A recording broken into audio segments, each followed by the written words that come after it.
So thanks for sticking around to the end of the day. You know, it's a very impressive list of speakers up until this point, and I was a little worried that they would say everything that needed to be said. And so just in case, I thought I could, if that happened, I could come up here and show you some vacation slides. So this is St. Louis, Niagara Falls. Some of these shots are pretty old. That's President Ford. Liberty Bell.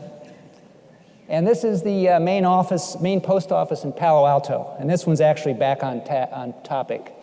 So a couple people have said during the day they have trouble talking to other folks about blockchain and explaining what it is. And I actually succeeded with my 93-year-old mother because I used the analogy of numbered post office boxes. So every box has a number, and you put stuff in, and unless you can't get it out unless you have the key, but I glossed over that. And some of the boxes you can actually see in and read. So next time this comes up in your conversations, give it a try. Okay, so today I thought I'd talk about two applications for blockchain in healthcare. And we all know that lots of different applications can sit on the fundamental blockchain core. So we'll talk about two of those and occasionally dive down into some considerations that might arise from the blockchain core.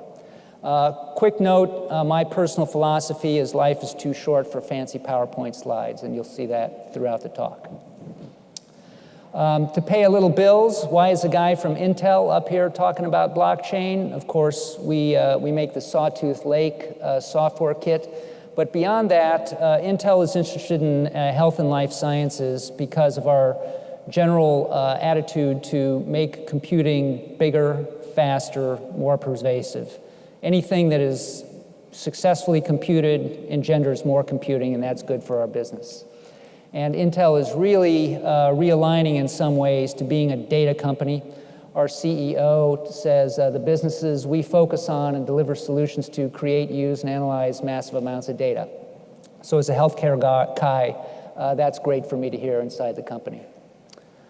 Okay, blockchain, I won't go over too much of the basics, but the important principles to remember, it's time-stamped, arbitrary digital content, digitally signed, it can be public, private, permissioned. Once something is written to the blockchain, it's not quite immutable, but changes can be detected, and it's eternal. Blockchains live forever. That's the baseline assumption you can make. And of course, it's distributed. There's no single point of failure. And you can think of this all as a software toolkit. And so when you dust off the blockchain toolkit, start to use it, you're getting all these capabilities for free. But of course, we hear a lot about the word trust today, but blockchain really isn't about trust primarily. It's really about transparency, and it's from that transparency that trust occurs. And so you can think of blockchain, and other people have said this, as a transparency engine. And sometimes in healthcare, that conflicts, because we have a duty in healthcare, not just a legal duty, but an ethical duty as well from our ancestor Hippocrates, to keep private things private. And this characteristic of blockchains, that it's eternal, causes a big problem in that regard. Blockchains are eternal, but is encryption eternal? What is the encryption 100 years, 200 years from now going to look like? If we encrypt something today, will the computing 200 years from now be able to break it? And that's actually an important consideration. You know, there are people walking around right now who will be alive 100 years from now. And if you think about their children, the children of those people will be alive 150 years from now. So there's only one way that is provably unbreakable in encryption for all time, and that's something called a one-time pad. And you can read about that on the internet, but it's very difficult to use, and nobody really uses it much these days, except spies. So the conservative approach is to put nothing private on the blockchain because you don't know what's going to happen during the rest of your patient's lifetime. So let's talk about the first application, which is physician credentialing. And for those of you who aren't physicians, this is a process where if I join a hospital, that hospital has to approve my credentials before they'll let me practice there. So they have to have things like the fact that they have to prove that I'm a graduate of a medical school, that I've done a residency, I have a state license, that I'm competent, and that I am of good character. And then I furnish all these documents to the hospital, and there are a lot of different parts of this documentation, many, many different specific documents. Friends who have been in practice for 30 years have this mountain, a career's worth of these things that they tote around with them. Things like evaluations from peers, letters from hospitals that they used to work at, explanations of any lawsuits that might have been brought against them. So then every hospital has an office of credentialing people, and these can be pretty sizable.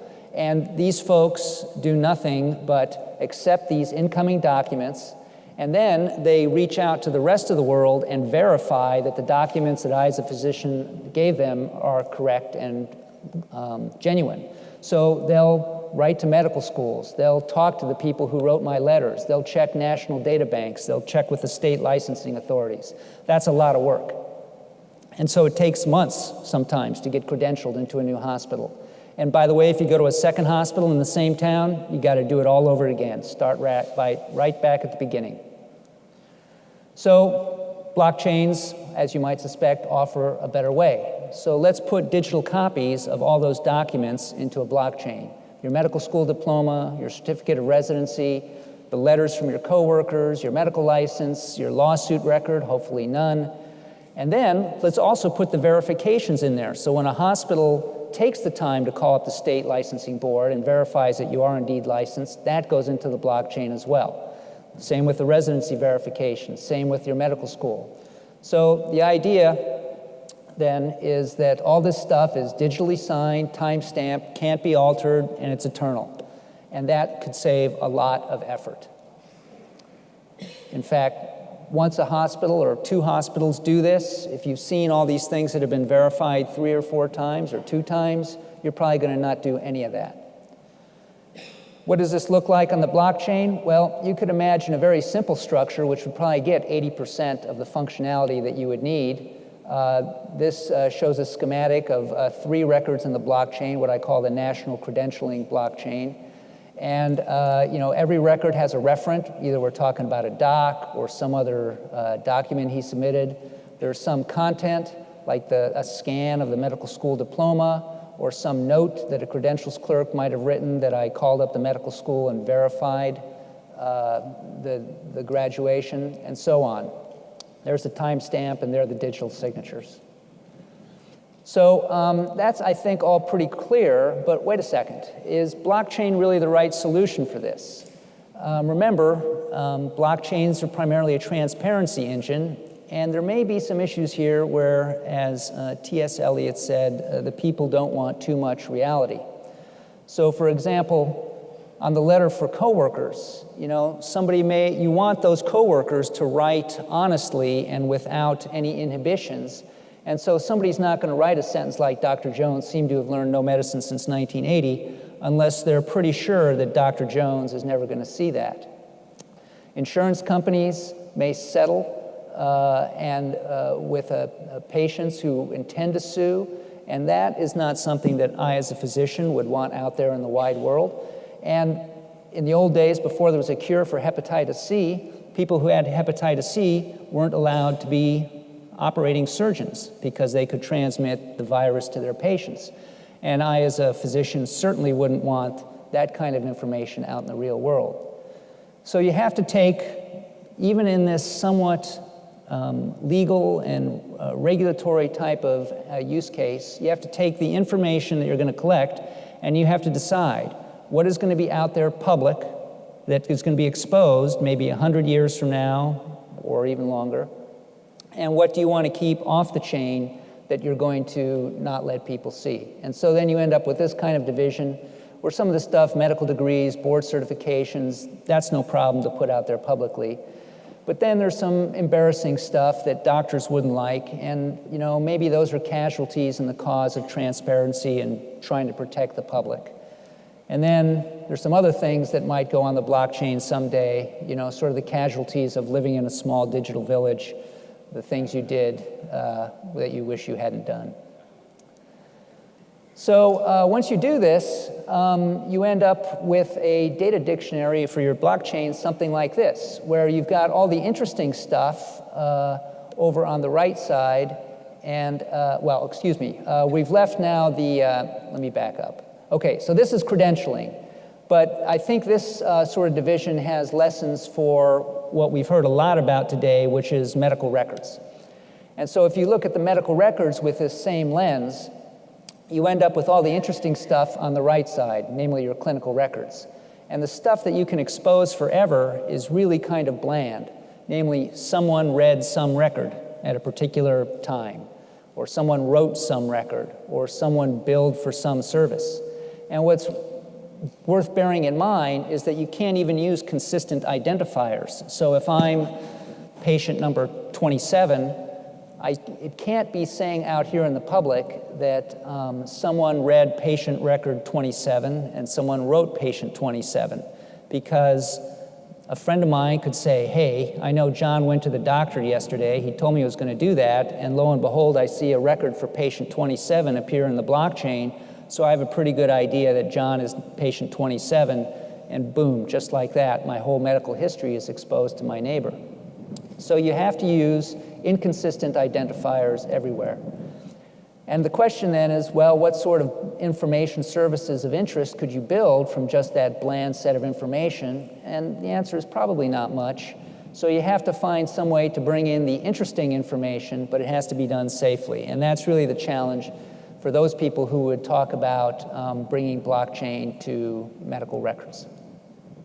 Okay, let's talk about application number 2, data sharing. And in case you've missed it, this has really become a thing. And the first evidence of this was about a year ago in the New England Journal of Medicine, which started off with a perspective where these academicians talked about sharing clinical data. But there was just this incredible drumbeat after that, which has continued, of just paper after paper talking about the need and mechanisms to share clinical data between researchers. The New England Journal went so far as to sponsor a data sharing challenge. And if you apply for a grant these days from the National Institutes of Health, which is what keeps academic medicine alive in this country, you're going to find statements in the grant solicitation which talk about data sharing. It's not required yet, but I think that's only a matter of time. So this is coming. And that's a very clear trend. Now, if you're going to talk about sharing data between researchers, there are really two main requirements. First, we have to preserve the privacy of the research subjects. And second, credit has to be given to the people who collect the data. And that is because this is the lifeblood of an academician. You don't want to be robbed of all the effort that you expended to collect this data. Sometimes collecting the data is much more difficult than just analyzing it. So that's obviously an issue of trust between the person who might borrow the data and the person who collected the data. And here in this room, when we hear the word trust, we think blockchain, but that may not be enough to get this sort of enterprise off the ground. What I would propose is a data marketplace, and I'll explain what that is to help spur this along. And I'll show how that can satisfy both of the requirements of data sharing. Oh, I had a duplicate slide. My apologies. Okay. So let's talk about that blockchain marketplace. The basic situation is that some people own data, have collected it, some people want to borrow it, and we want them to find each other, and we want them to trust each other. So the people who own data, they may want money or credit for that. The people who want to borrow it, they may offer money and credit for it, and that's the basis for the marketplace. Commercial users will probably drift toward the money, the academic users toward the credit. And then as far as trusting each other, we put a contract between them, which lays out the agreement that they have. So and I'll talk about what might be in that contract later. So the way we do this is we first have the people who collect the data publish their metadata. That is the structure of the trial that data was collected in. And you've probably seen these kind of graphs if you've ever looked at medical journals. It's basically the flow of patients through a clinical trial with branch points, inclusion criteria, exclusion criteria. So this is what I mean when I say the metadata. So we'll put that into the blockchain. And what I've got here is some trials from the University of X, the University of Y, the University of Z, and from some pharmaceutical companies.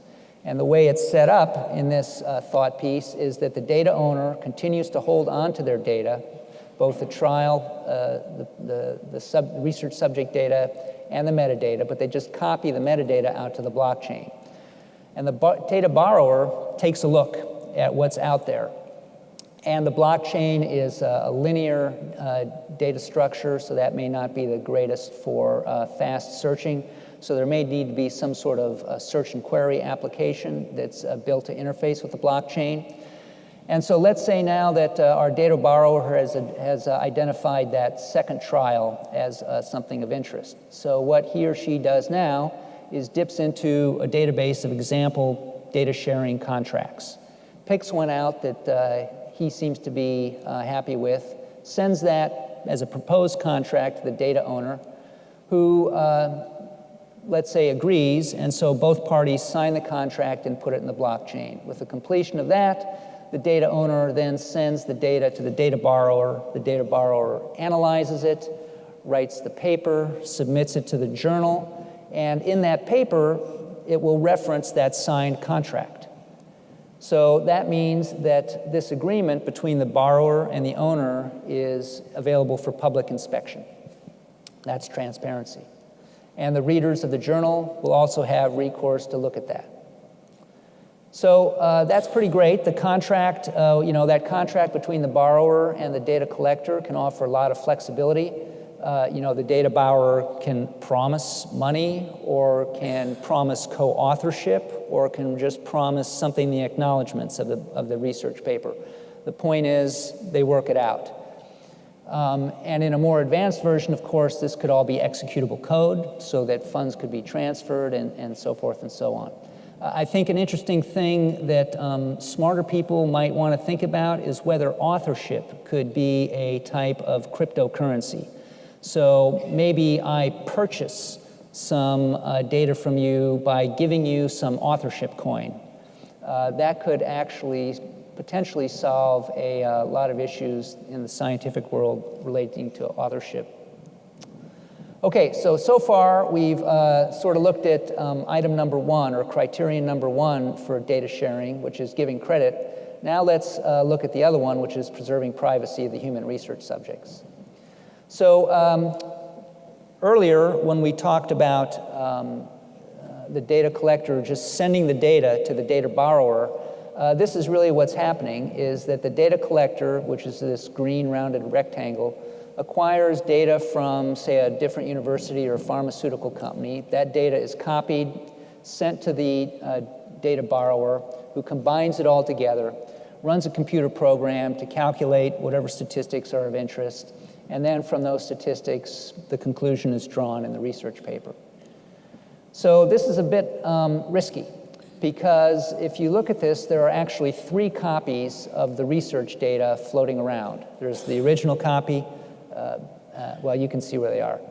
And at any point, this data is vulnerable to theft. For certain data elements, this is really important, like a genome. A genome cannot be anonymized, because the genome is essentially the almost perfect identifier for every human.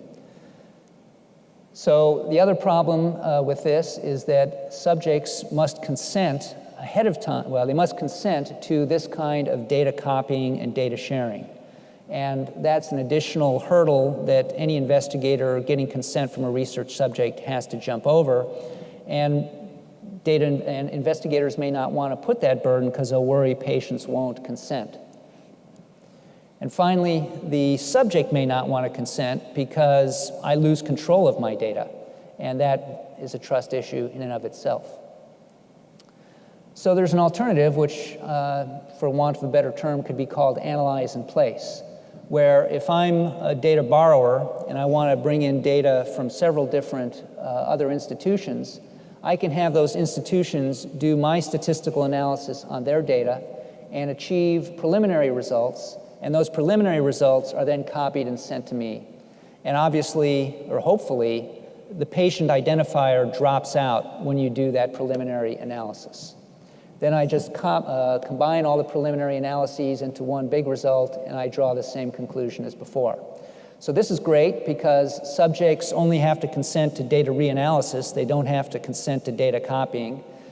The subject who has gone and consented to this trial is not going to lose control of his data, in the sense that only that one investigator that he's looked at face-to-face is going to have the full set of data. Everybody else just gets that distilled version. And what's even better is that there's a much smaller attack surface in terms of people who might steal the original data. There's just the one copy at the place it was originally collected. So this seems to be a superior solution. Now we can integrate that into the blockchain. So remember, we had our two investigators sign a data contract. And now let's have the data borrower send that statistical analysis algorithm, maybe some Python code or something like that, put that in the blockchain. That's where the data owner picks it up. He applies that code to his trial data. The preliminary results are collected. The results are put back into the blockchain. The data borrower gets the preliminary results, and the same thing happens. The paper is published. But now the difference is the journal reader can also inspect the statistical scripts and can inspect the preliminary results. And so this is more transparency in the scientific process. It actually has some very interesting flexibility. So suppose the data owner has 3 years later found out there's some mistake in his database of trial subjects, and he has to eliminate 20% of his subjects. Well, the code, the statistical code, is sitting right there in the blockchain. So all he has to do is rerun it on his now smaller subset of patients, return the results back, and the paper could actually be regenerated in this way. So the claim I would make is that the analyze in place method should be standard. It helps for genomic data especially. And in fact, some people might even make the claim that informed consent for genomic studies is not really possible, because let's say I give consent for my genome to be studied, but my brother or son or father has 50% of my genome, and so in some sense I'm disclosing their results as yet in addition, and they haven't consented to anything. There is work being done on how to map genomes to real-world identities. There's a very interesting paper from 2014 where they achieved sort of surprising success in doing that. And today, nobody understands what information is in the genome when you disclose it. You may remember Craig Ventnor from the Human Genome Project. He's continued to work in this area. And as of last year, he was making the claim that he can predict a person's height, weight, eye color, hair color, and almost the way they look just from a primary inspection of their genomic data. So we've been talking about a pretty complicated setup. There's a lot of moving pieces. But actually, to use the blockchain in clinical research, independent of data sharing, is actually much closer at hand. And that's because of the current state of the art, some would say woeful state of the art, in terms of the way clinical trials are done. If you listen to people at the FDA, they will tell you that the overwhelming majority of the submissions they get from industry are still in the form of paper clinical research forms. And industry spends an enormous amount of money trying to make sure that these are time-stamped and build procedures that ensure they can't be altered and the database is locked at a certain time. And all this comes for free with that blockchain tool set, just simply scanning a handwritten piece of paper. Okay, so let's wrap up. I think we've shown two promising applications for blockchain, and I haven't even gotten into application number 0, which is all around healthcare finances. Blockchain is really a toolbox of very handy capabilities for the software developer. They're off the shelf, they're proven with 10 years of everybody in the world trying to beat at the underpinnings of Bitcoin. Like any software tool, it has strengths and weaknesses. One of the weaknesses, the eternity of blockchains, is something that software developers really haven't had to think about before, or system designers. And this is a great time to get involved. And finally, just one more vacation picture. If you're in Santa Clara, come visit the Intel Museum. It's actually kind of weird. I'm from the East Coast, where we go to the Smithsonian and so forth, but in Silicon Valley, history isn't that long, and so an enormous number of school children come for field trips to the Intel Museum. That's all I have. Thank you very much.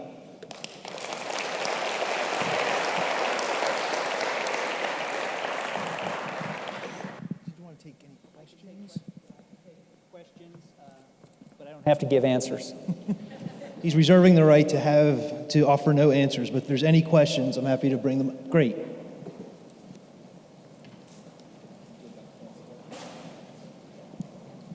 No, I can't. I can't change the slide. Hi there. Thank you so much for this presentation. It was really interesting, and appreciate the point of view you brought forward. Will you by chance be sharing your slides through the conference? I'll ask my boss back home. Okay, thank you. If he gets permission, we'll put them on the distributed site. That's all. Yeah. Do you think blockchain will replace electronic data capture? For example, like e-source as well, EDC, e-source, clinical trial management system, electronic trial master file, for example? So the acoustics here, for being a symphony hall, are surprisingly bad. And although I guess the people up here aren't supposed to hear you. That's the issue. Just okay. So I think you asked about blockchain replacing standard pharmaceutical-style clinical research tools like electronic data capture? Yes. Mm-hmm. Someday. I'm a great believer in the 80-20 rule, and I think I think it would be interesting for somebody to just do this with scans of paper and to see what kind of savings you could get by doing that, really optimizing that sort of process. I think there would be actually a lot of savings in that compared to current tools. Whether you could get all the functionality, that's the sort of thing that would have to be figured out. So I think someday it will happen, but the speed is going to depend on people doing some experimenting, getting some results, some experience, and saying, man, this just works so great, or not so good. Hi, my name is Tim Mackey. I'm an associate professor at UCSD, so it's great to hear a lot of these research components going in. I was wondering, what do you think, is there a potential to add the peer review process into the blockchain as a component it's part of the open science movement, it's part of open peer review, things like that, because a lot of the gatekeeping is through peer review, and would that benefit from a blockchain solution? Yeah, I hadn't thought about that, but that's an excellent point. I guess the question is, should the peer review comments be out there for the entire world to see? And I think that's a style question more than any kind of technology question or fundamental privacy question. So I would defer to others who make their living every day doing this and who live and die by the process of peer review. But it's certainly technically possible, and there could be advantages to it. Hi there, Jonathan Hare from WebShield and the EP3 Foundation. And thanks for your presentation, by the way. If you think about precision medicine and clinical research as just one aspect of clinical, precision medicine, what you really need is comprehensive profiles about a patient with all their omes, genomes, metabolomes, proteomes, clinical labs, data, but also you need all their lifestyle data, all their behavioral data, as you saw from the presentations earlier today. And you really need that on massive scale, probably hundreds of millions of patient lives. And then you need to be able to come back and interact with patients through time to really understand that. So that introduces two main problems. I'm wondering if you think you guys have a solution with Sawtooth and the other things you bring to the table. One is, how do you understand identity of all those people, devices, documents, clinicians, because you really need to understand the identity of all the participants in that whole life cycle. And then how to deal with the legal and regulatory requirements on a global scale, because most trials, clinical trials these days are global. So you have to deal with European, American, just various laws. How do you resolve all those sources of friction if you're going to do this at a practical scale? Well, Intel doesn't resolve them. If there's going to be something on the scale you suggest, which is hundreds of millions of participants in research like this, I think that is pretty unprecedented. There are certainly efforts underway in the United States to get 1 million people. Some of the efforts overseas to collect even more than that, genomes. Those people all have to play by their own rules, and I don't think a technology company has much to say about things like national laws and how that might work. On the other side, for identities, I don't have an answer to that question either. Even the credentialing application, that is a major issue because you have 700,000 doctors in the United States, you have 5,000 hospitals, you have thousands of organizations that provide continuing medical education credits. So this is a fundamental problem that anybody who designs a blockchain solution has to wrestle with. Now, blockchain itself does offer some alternatives for identity. That's still very complicated to understand, and I think until that is massively simplified, that is going to be a little delayed in the uptake. Thank you very much for a great talk. There's a federally... Where am I looking? Raise your hand. Sorry, here. Oh, okay, yeah. There's a federally integrated traumatic brain injury research registry that NIH, DOD, and VA have all set up. Are you familiar with this? And it doesn't have a blockchain, but they're sharing data in a similar way to you described. Are you familiar with this, and have you looked at all to some of the data standardization process that they had to do for about 5 to 7 years in advance of that to get it rolling as well as it has? No, I don't. I'm not aware of that particular study. Doing multi-center trials, where the multiple centers are all part of the trial from the very beginning, is different from doing the kind of post hoc multi-center trial here, where other people pile on after the original data have been collected. So what you're asking about is a little different. It wasn't covered in this talk, but... Oh, it is? It's post hoc? Okay. No, I'm not aware of it. Okay. You guys can talk about it at the Sunset Summit tonight. It's exciting. Hold on. Hey, thank you for the presentation. My name is Evgeny, and you told that the raw data of the trials should be kept by patients, private, but it can just disappear in one moment. And even if you have hashes on a blockchain, on a public blockchain, you can't check the trial because the data is on the patients. It can disappear because you don't have a central repository that keeps all the security and so on. How to solve this issue? Well, the data that somebody has collected as part of a trial, that one institution has collected, that's valuable stuff. And it needs to be protected using standard practices.